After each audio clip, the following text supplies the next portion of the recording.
Siempre hemos pensado que estábamos situados en lo más alto de la cadena alimenticia, que éramos la especie superior en este planeta y con esos aires de grandeza nos hemos movido por el mundo durante gran parte de la historia.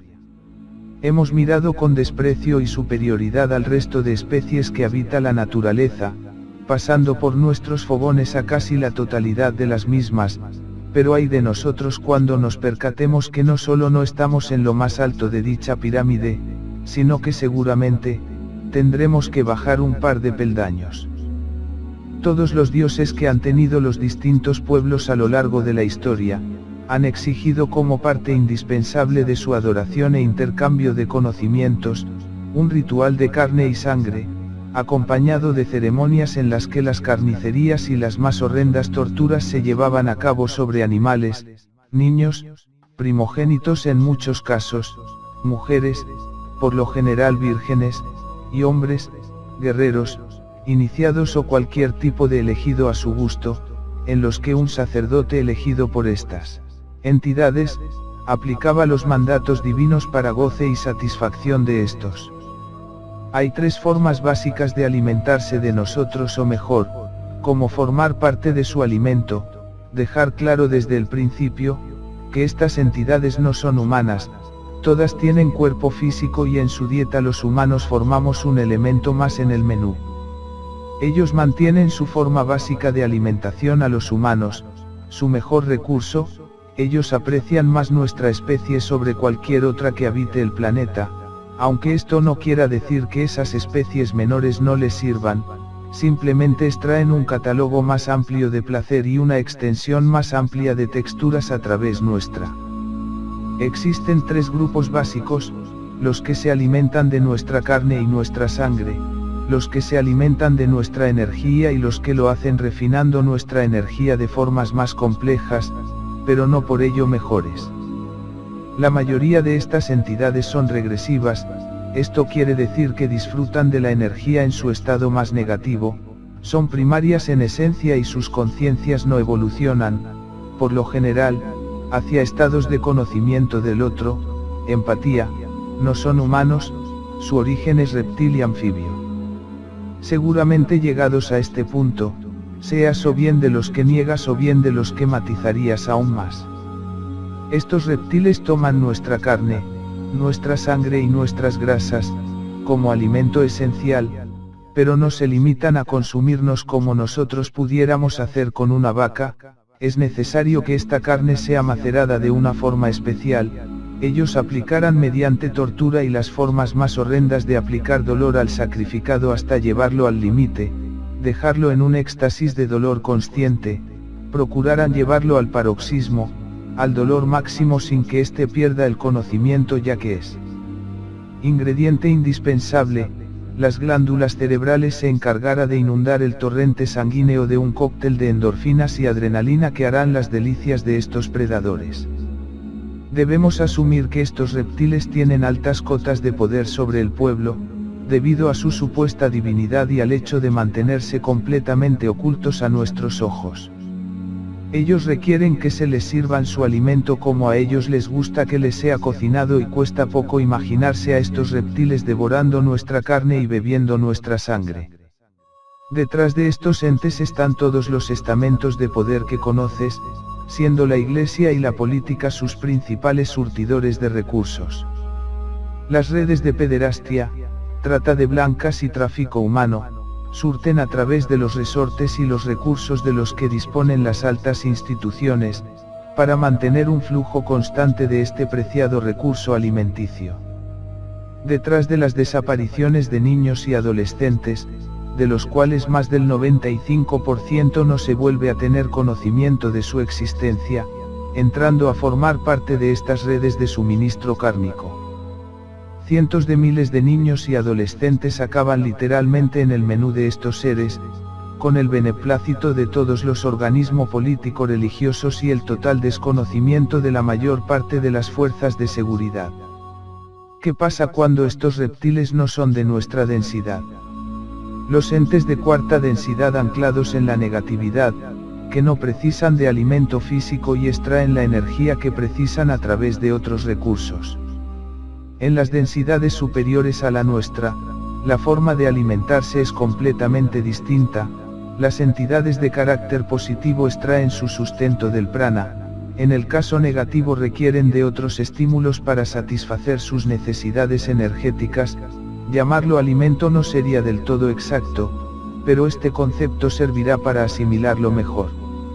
Al no ser su fuente principal de energía, el logos solar, requieren una gran cantidad de recursos y por supuesto, una casi constante búsqueda de alimento.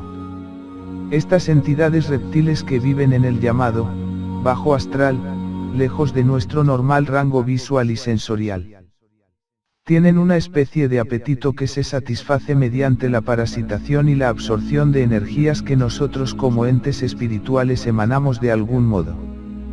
Los humanos como seres puramente emocionales no solo podemos mostrar amor, empatía o compasión, sentimientos que emiten una energía que puede ser percibida por los que tenemos alrededor nuestro, pero si por el contrario sentimos miedo, ira, tristeza u odio, esto también será percibido por nuestro entorno, ya que estas energías emitidas a través del canal sentimental son altamente poderosas, fácilmente sugestionables y para estos entes nutritivas.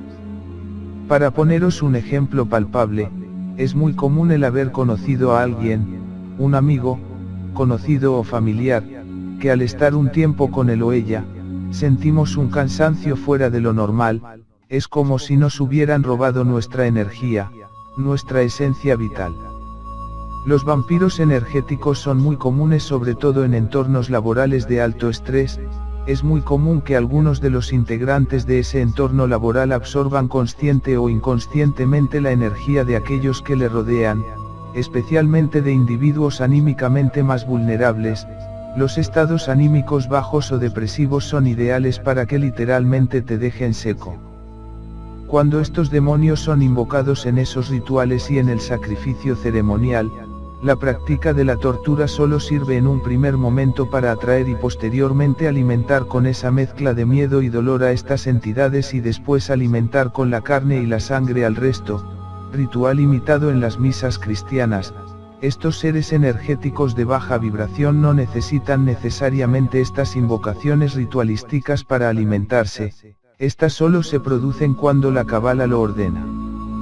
Que no es otra cosa que una conjunción astrológica y numérica, que hacen de esta invocación y posterior sacrificio, un elemento supuestamente muy poderoso. La forma común es que el propio sistema, según está diseñado, nutra a estas entidades de energía suficiente para mantenerlos contentos.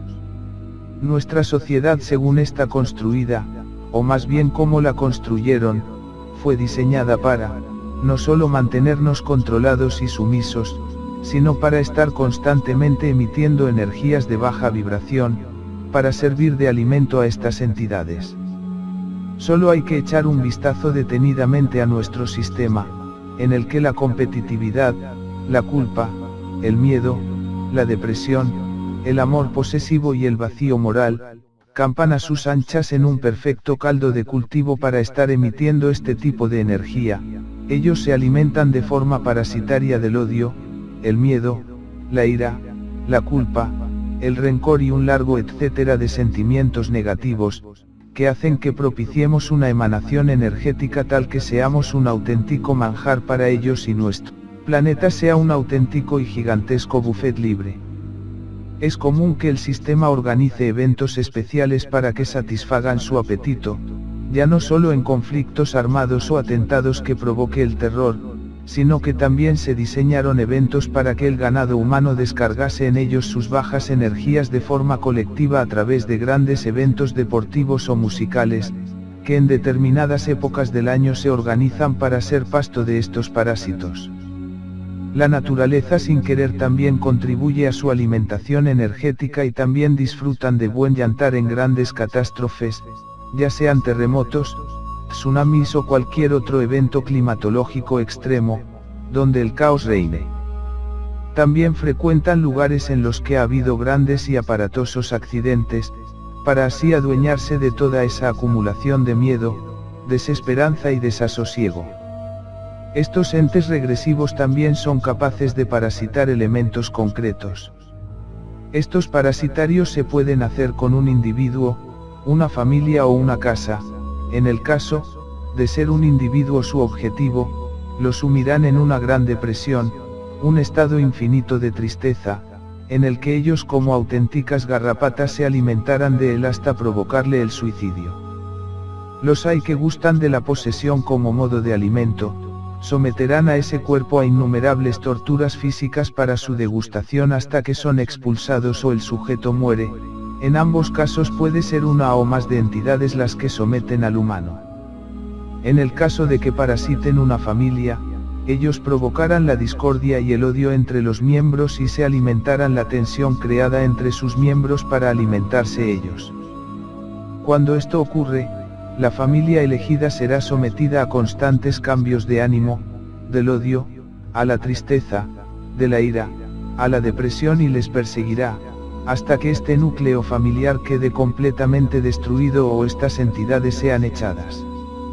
En el caso de que tomen una casa o un lugar concreto, este será aprovechado para parasitar a todo aquel que more allí. De este modo intentarán consumir rápidamente a aquellos que paren en aquel lugar hasta destruirlos completamente, a no ser que estos opten por huir de ese lugar. ¿Cómo defendernos de estos entes? ¿Cómo evitar que se alimenten de nosotros? Muy sencillo, más sencillo de lo que se pueda imaginar.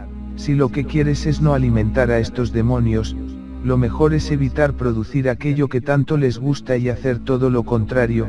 Deslocalizar nuestro ego y empezar a dejar fluir la empatía, la compasión, la tolerancia y el amor. Es importante remarcar que estos sentimientos para que sean verdaderamente positivos no deben ser posesivos, no es amor o no es entendido así, el amor carnal o a lo que sentimos por un ser allegado, amores. El respeto, la comprensión y la aceptación total del prójimo, entendiéndole como una parte más de ti. Una vez asumido esto, no solo dejaremos de alimentar a estos demonios sino que seremos un perfecto repelente de este tipo de entidades. Existe un tercer grupo de entes a los que considero más peligrosos, estas entidades más refinadas y exquisitas en sus gustos alimenticios, debido quizá a una evolución en su conciencia o quizá debe ser que con el tiempo, fueron prefiriendo otras energías más poderosas con las que satisfacerse, más incluso que el miedo o la ira y requieren un esfuerzo mayor por nuestra parte y una infraestructura o al menos un método más civilino para adquirir su fruto y no es otro que la devoción. Estos entes se mostrarán a ciertos iluminados en distintas formas, ángeles, santos o vírgenes, apariciones marianas, esta última es la opción más común y la más extendida. También han puesto muy en boga el fenómeno extraterrestre haciéndose pasar por entidades de luz o comandantes de federaciones estelares. Suelen mostrarse a personas de poca cultura, personas que no tienen el suficiente bagaje para someter al análisis crítico el fenómeno que les sucede. Una vez captado el sujeto se le hará saber que se encuentra ante una deidad sea esta cual sea y se le hará portador de un mensaje profético el cual debe mostrar al mundo. Requerirá que se le adore un día determinado al mes, seguro, que por allí habrá un manantial o algún acuífero, del que les pedirán que beban, se les provocará algún estado alterado de conciencia e incluso alguna sanación milagrosa con la que reforzar el mito. Con estos ingredientes se asegurarán un caudal constante de pasión y devoción ciega y nutritiva, posteriormente exigirá una capilla o templo, acompañando estos hechos, mostrará una fenomenología diversa, véase baile solar, manantial curativo o imágenes que lloren no sangren, o ambas a la vez. Si se tiene un cierto sentido común, nada que venga de un Dios de carácter amoroso o positivo exigirá nada a cambio y menos aún hará sangrar ninguna imagen o persona, el mero hecho de haber sangre ya denota un signo demoníaco, ni el Jesús espiritual, ni la fuente creadora de todo, tendrán nunca ningún tipo de manifestación, ya que el mero hecho de estar vivos supone el ejemplo claro de su divinidad en nosotros, por lo tanto, todo lo que sea exógeno a nuestra propia conciencia, será por ende demoníaco, y cuando me refiero a demoníaco no quiero que imaginemos el arquetipo de demonio rojo con cuernos, sino más bien, un ente de carácter reptil, con capacidad para engañarnos y hacernos creer que son Dios, Jesús, la Virgen María o cualquier otra divinidad. Seguramente tu programación y tu sistema de creencias no soporte tales afirmaciones, pero creo estar equivocándome poco. Estos entes absorberán toda esa devoción, esa pasión y esa fe ciega como auténticos yonkis energéticos, tendrán ante sí una verdadera delicatessen energética. Finalmente y por regla general, estos iluminados o contactados, acaban mal, una vez es conseguido asentar este centro de devoción y se construye la capilla y se consiguen un número aceptable de devotos, suelen morir de cáncer o de largas y dolorosas enfermedades. También este fenómeno está mutando a nuevas formas de devoción, mostrándose como visitantes extraterrestres benévolos que contactan con uno o varios individuos, dándole toda la imaginería del avistamiento, el ovni y el progresivo contacto pasando por las diferentes fases del mismo. Primera fase, el avistamiento; la segunda, el contacto visual o aterrizaje del artefacto; la tercera fase, la comunicación telepática o verbal; y la cuarta, la visita y el correspondiente viaje en su nave. Por lo general esto termina formando un grupo de carácter sectario, en el que aparte del mensaje que esta entidad quiera mostrar, si profética o de hermandad, una vez extiendan su mensaje y se cree un grupo de contacto donde un día concreto de cada mes se producirá el fenómeno de adoración, como en el caso mariano. En ambos casos el proceso es básicamente el mismo, solo varía el escenario, pero la pantomima es la misma. Esto no quiere decir que todos los contactados sean víctimas de este engaño, pero sí me atrevo a decir que la gran mayoría lo son. Cualquier situación de este tipo que exija un cambio de estructuras de pensamiento y formas, y además exija una situación periódica y grupal, es cuanto menos sospechosa. El desengancharse de este tipo de parasitismo es altamente complicado. Por lo general el sujeto que cae en estas redes cree que su contacto con la divinidad es auténtico y costará hacerle entender que solo es el aperitivo de unas entidades que ni son divinas, ni hacen milagros y por supuesto no desean nuestro bien. Si piensas que estos fenómenos son muy concretos y aislados te equivocas, quizás estas entidades sean de carácter menor, ya que las de carácter superior se ponen las botas en lugares masivos como el Vaticano o la Meca. En estos grandes lugares de peregrinación si pudiéramos seguramente veríamos auténticos hervideros de estos entes, disfrutando del banquete. Puede que aún estés un poco receloso y te cueste hacerte a la idea de no ser más que el habitante de una granja. Es difícil hacerse a la idea que nuestro papel en el mundo no sea más importante que el de una gallina o una vaca, para según qué seres. No me tienes que creer, revisa la historia por ejemplo y busca un periodo de paz, seguramente no lo encontrarás.